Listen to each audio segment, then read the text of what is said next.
All right, so I'm going to try a new type of video here. This one is going to be based on the book right here that I have in my hands. It's a biography of Michael Jordan called The Life.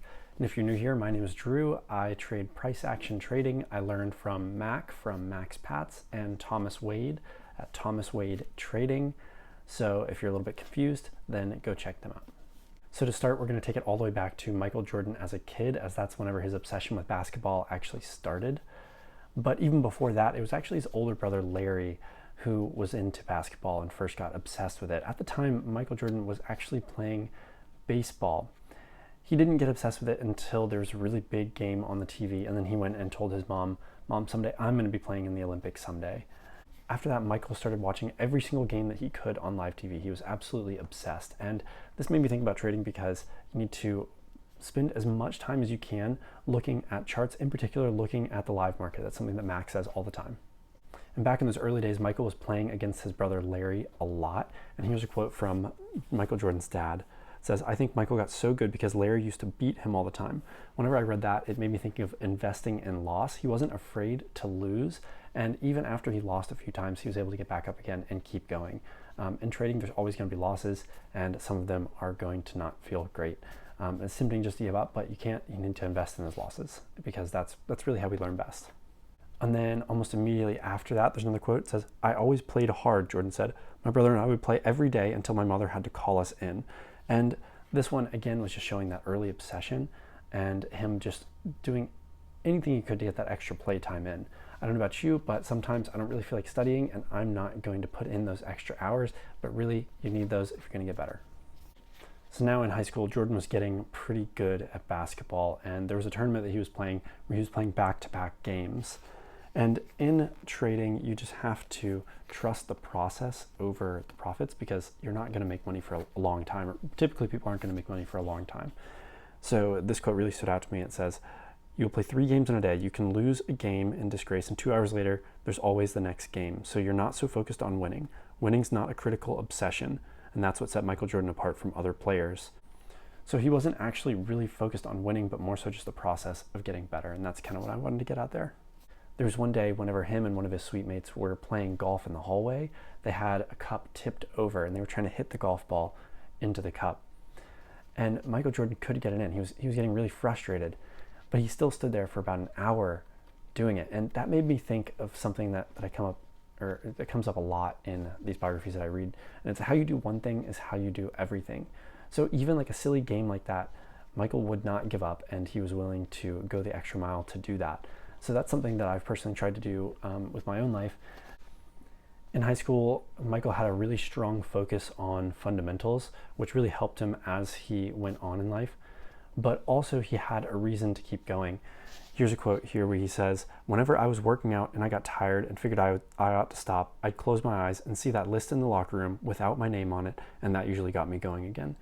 And this is, again, referring to whenever he didn't make the team. So he used that as fuel to keep pushing him. I think it really helps to have something pushing us towards our goals. So maybe to think, why are we trading? Why are we doing this? And that might help get you to push that extra rep. As Michael was starting to get better, he was just absolutely dominating these high school games. And here's one of his teammates talking.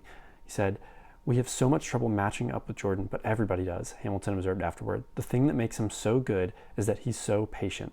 We could hurt someone like that if all he did was shoot, because we could force him into bad shots, but Jordan just doesn't take any." And that just reminded me so much of trading, because trading is so much of it is patience and just waiting on the best trades. I mean, let me read that again. "We could hurt someone like that if all he did was shoot, because we could force him into bad shots. Jordan just doesn't take any." If you just avoid the bad trades, then just think about how much better you can get.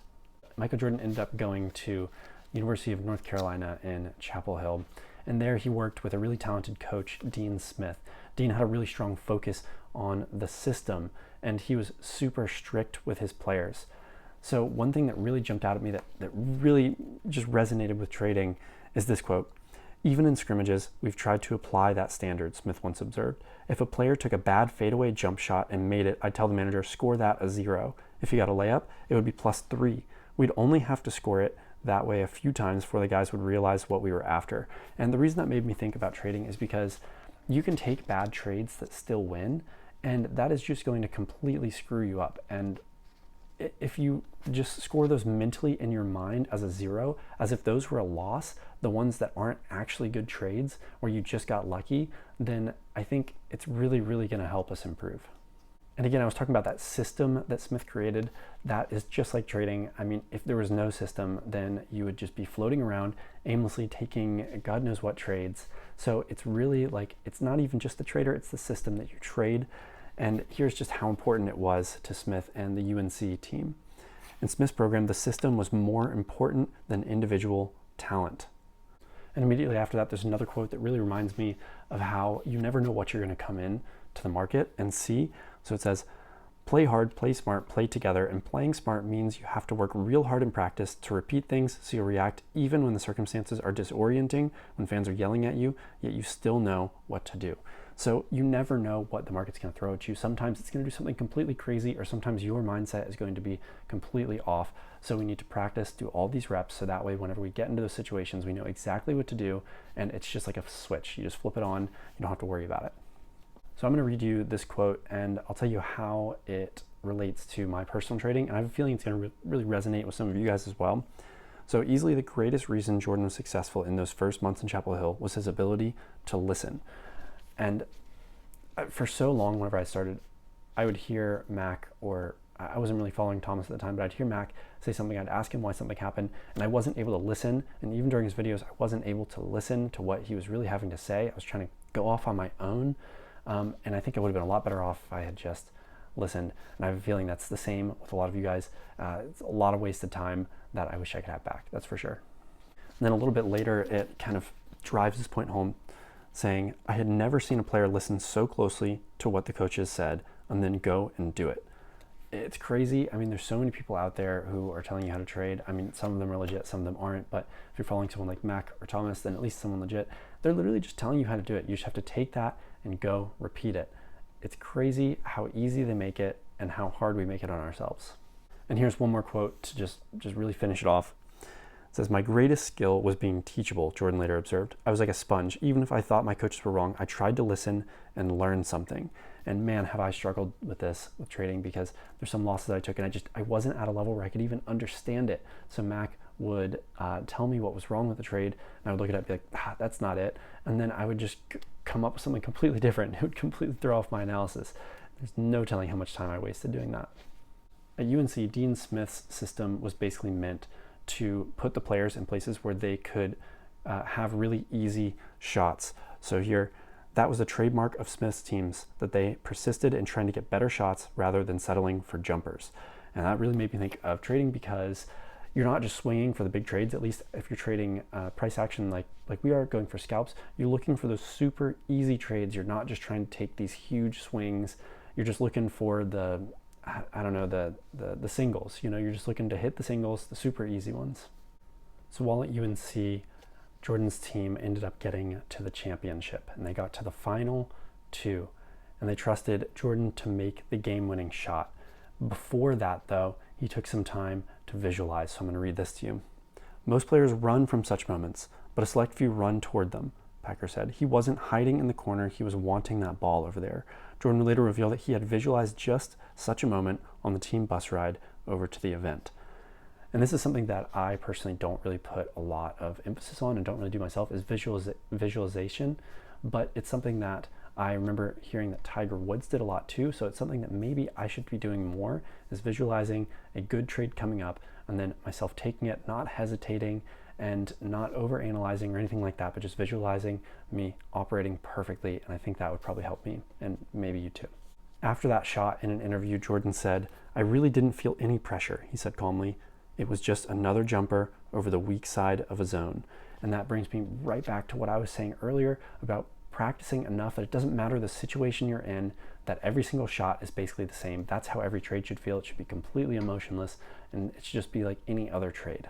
I know mentally for me, learning trading has been really tough, because it's a lot of just feeling like I'm not going anywhere, even though I'm spending lots and lots of time. So pouring lots of time into it, but just kind of staying stagnant. And I know one thing that has really helped me is Mac saying that you need to believe in yourself first, and that the self-belief has to come before the ability. And that seems that was also the case with Michael too. says, but the second year, they all began to grasp that Jordan's belief in himself reflected a level of intensity that no one had contemplated before. He had this relentless self-belief before he even had the ability to reach the NBA and do these championships that, I mean, everybody knew he was a good player at that point, but nobody knew he was that good except for him. He knew he was that good. Now, after that game-winning shot, Michael Jordan's life kind of started to spiral out of control. I mean, it got just really hectic really fast, but before it did, he was still in college, still in the dorms, and he was going back and watching these game replays in one of his dorm mates' rooms who had a camera, and they were pretty new at the time. But basically, Jordan began dropping by to watch himself on replay. This was so long ago that the remote was wired. You had to tilt this 12-foot long wired remote. He would sit there and just watch himself and back it up and rewatch himself again and again. I think he learned a lot from doing that. I don't know how much the coaches did this kind of videotape work, but he definitely did it on VCR a lot.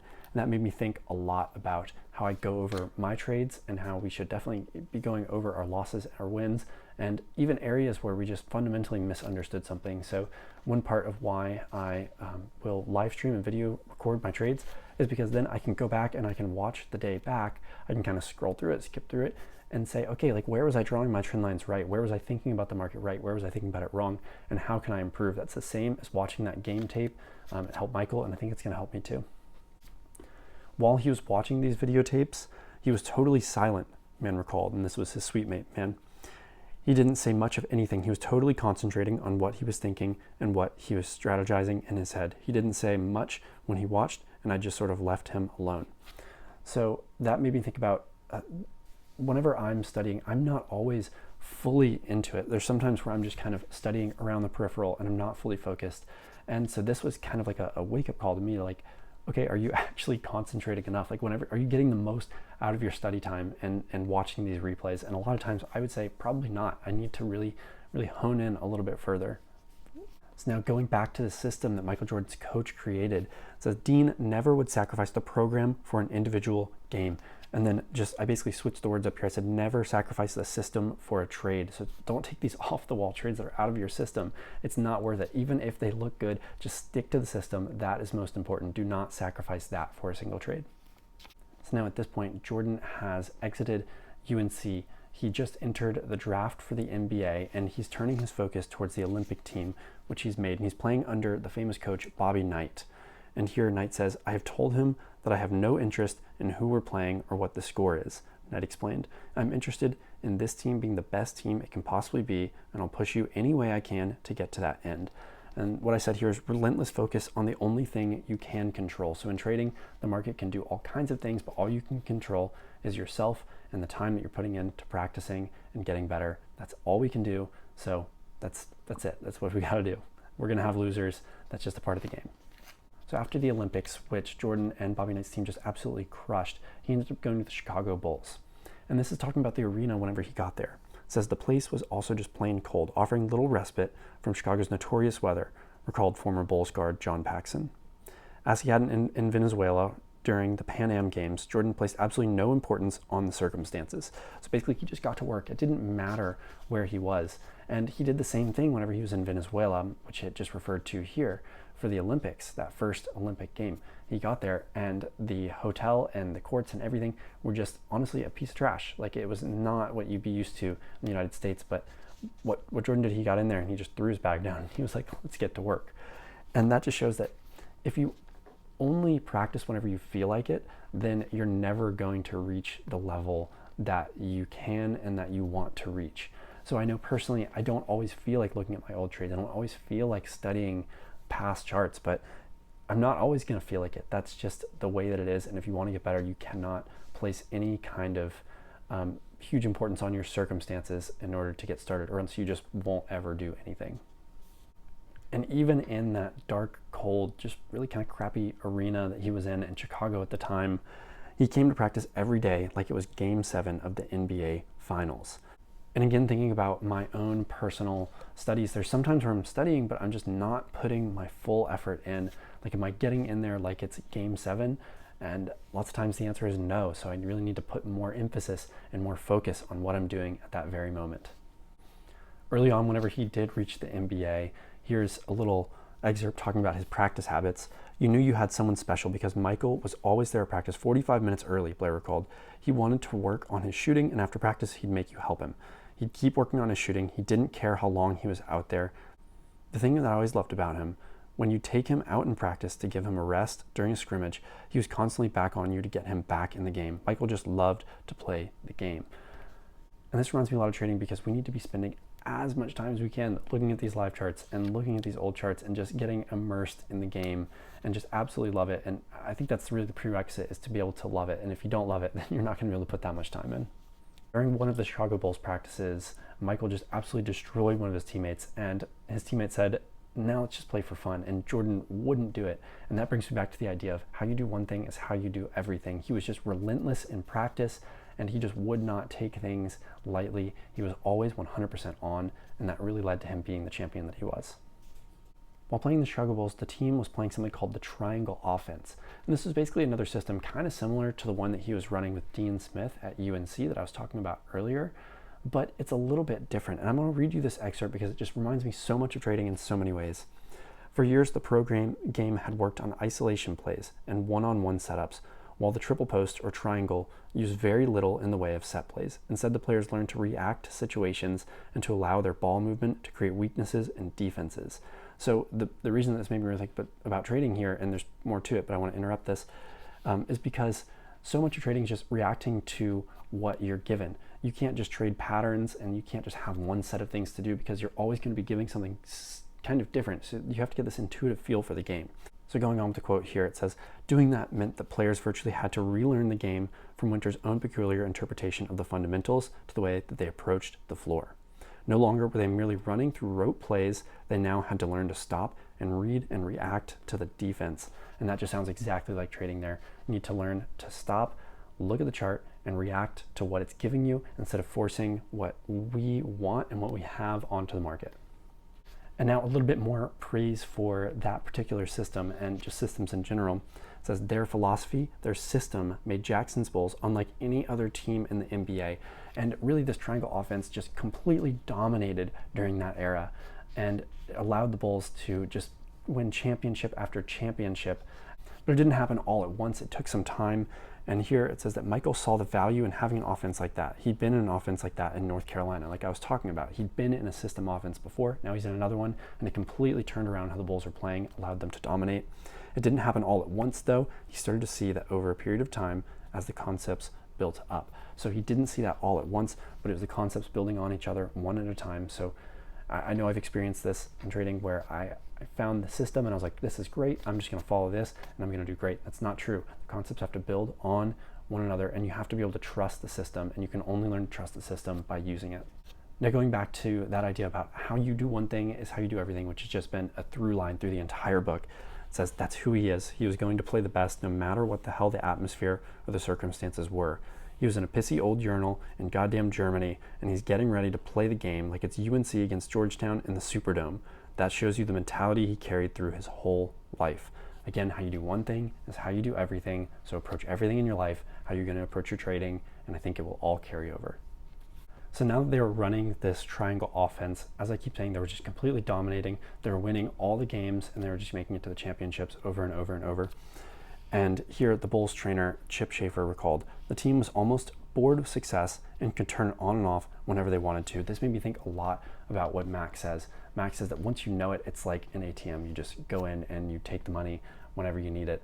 And at this point, it's just like driving. And that's something that he relates it to, is like, you don't even think about driving. You just hop in your car, you throw the car and drive, and you go. And it's just completely mindless. You can turn it on, you can turn it off. And I have a feeling that, and I'm not at this point yet, but I think that that's what's going to happen with trading. Now talking about Jordan as a player and as an individual, so not so much about the system, it says he could read where the opportunity lay like no other player who had come before him. And this again made me think about kind of the intuitive feel that we have to develop as traders to just be able to read each opportunity as it comes along. Earlier I was mentioning that we cannot impose our own will and wants onto the market, and this quote just hit right on. You never really play the game you want to play. And then I added this and said you play the game you're given. So you never know what the market's going to give you. And if I said, okay, I want to get this one trade right here and the market doesn't give it to me, then I just have to say, okay, and move on. You have to play the game you're given. You have to play the market that's in front of you. So even at this high level, at this point, the Bulls have won multiple championships, and Jordan is still practicing.